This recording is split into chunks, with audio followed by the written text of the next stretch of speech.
Hello everybody and welcome back to a new video. My name is Evelyn Barta and today we will reflect on the past and especially the past few years, the past 1 year in particular, because there were so many changes and so many blessings that this year has brought to our society.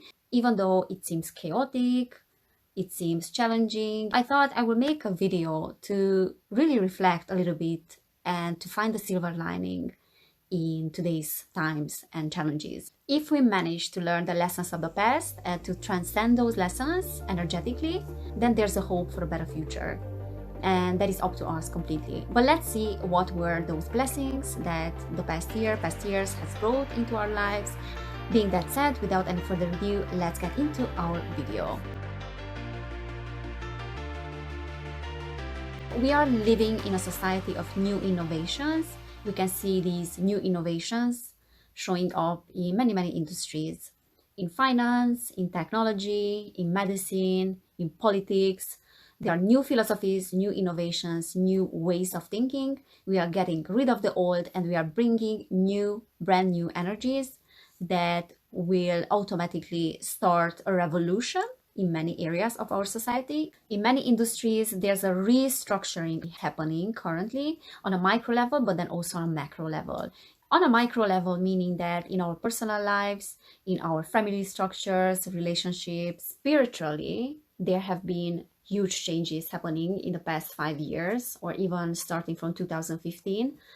I always say in my videos that everything starts on an individual level and then it expands to a collective level. So every spiritual awakening starts with a crisis situation. When something has reached its extreme, its critical point, then it will naturally go to the opposite extreme to balance itself out. So this is what life is about.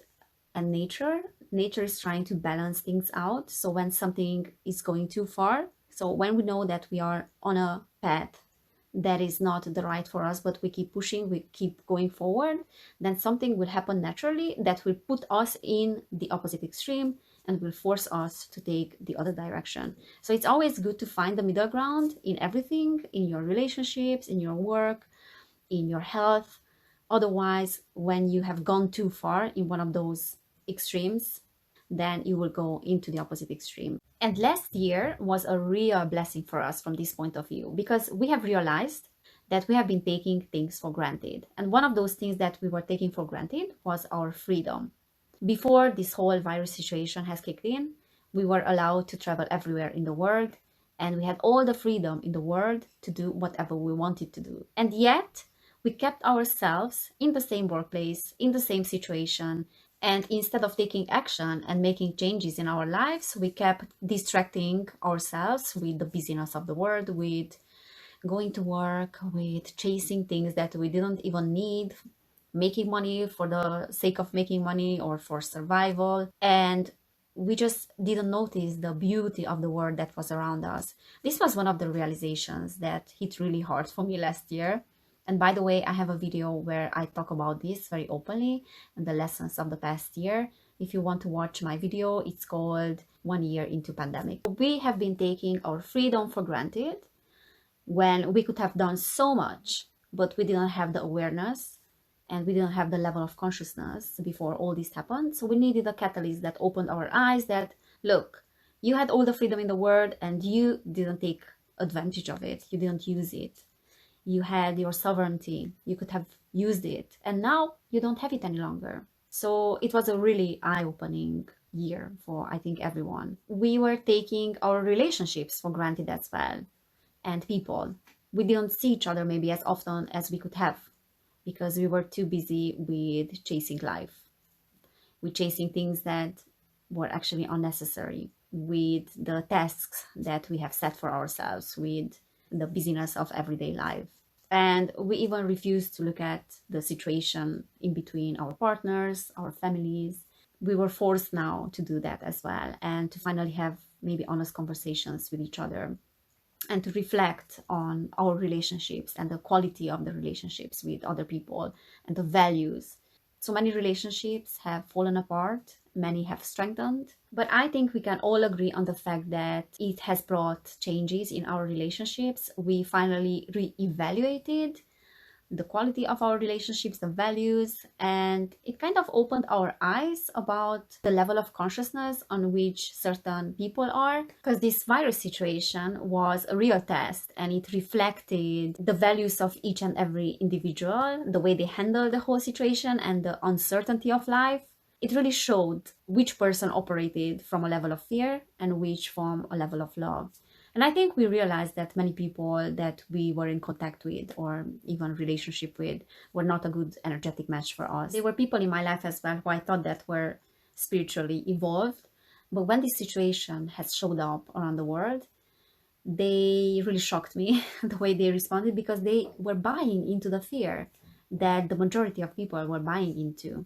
So last year was a good filter from the friends' point of view and the people's point of view that were present in my life. The other thing that I wanted to talk about, which we were taking for granted, was nature.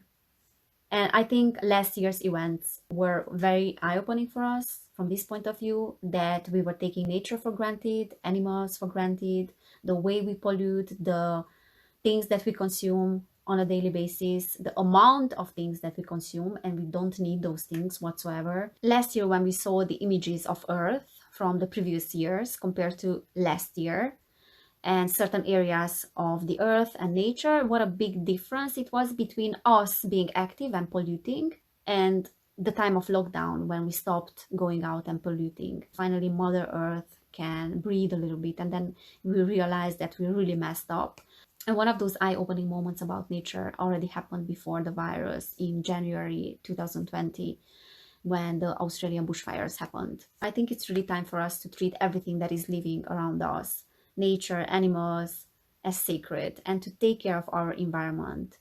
And I think we have learned some of the lessons. There's still so much to learn, but we are heading into the right direction. So these lessons were real blessings for us to learn. And the other thing that we realized, that we are super fragile, very fragile when it comes to food, when it comes to anything that can put us off track, and we don't even know how to handle certain situations. We are very fragile when it comes to electricity, technology. We just don't know how to handle situations that are challenging. That is because we are not in contact with ourselves. We have lost contact with nature as well, with ourselves and with each other. Our separation from each other has reached its critical point as well. And you might say that, no, it's not like that, because we used to go out for partying, we used to see each other more often than now. Yes, but we used our companionships in order to refuse to look at ourselves. Many people don't like to be alone. Many people don't like to look into themselves and to reflect on their own lives. So when this virus situation happened, it was super challenging for many people. They didn't know how to handle that solitude. Yes, we were socializing more and we were going out more before COVID-19. But if separation wasn't a problem before that happened, if we had genuine and honest relationships with each other before that, then now we wouldn't let fear to tell us if we are allowed to see each other or not. We would still see each other, we would still have those activities, and we would not give a damn about the mainstream and the news telling us that we actually are a danger on each other when it comes to our health. And I know you would say that, yes, of course, we have to do what the authorities say. Do we? Do we have to do? I think we can be brutally honest with ourselves that we did not have genuine relationships. Most of our relationships were not genuine. We formed relationships not based on choice, but on circumstances, on the environment. At our workplaces, even when it came to our romantic partners, we did not choose them. We chose them based on the circumstances. Because how can you choose a partner that is right for you when you don't even know yourself? And we didn't know ourselves. So it's never been a better time to be yourself in everything that you do.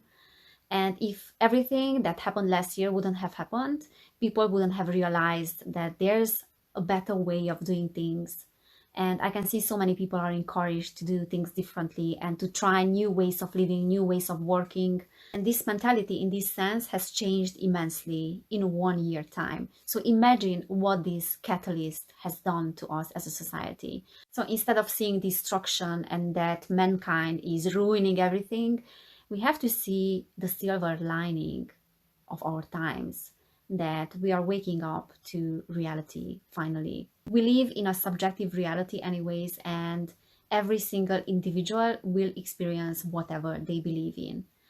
And if we use our discernment and we pass the test of understanding what is really true for us, then I think there's no way of going wrong. So thank you everyone for watching. This was my video about the silver linings of our times. Let's stay optimistic because we are the creators of our reality. If what you heard has resonated with you, then feel free to subscribe to my channel, hit the notification bell so you get notified every single time that I upload a new video. Take care of yourselves, have a good week, have a good day, and I will see you in my next video.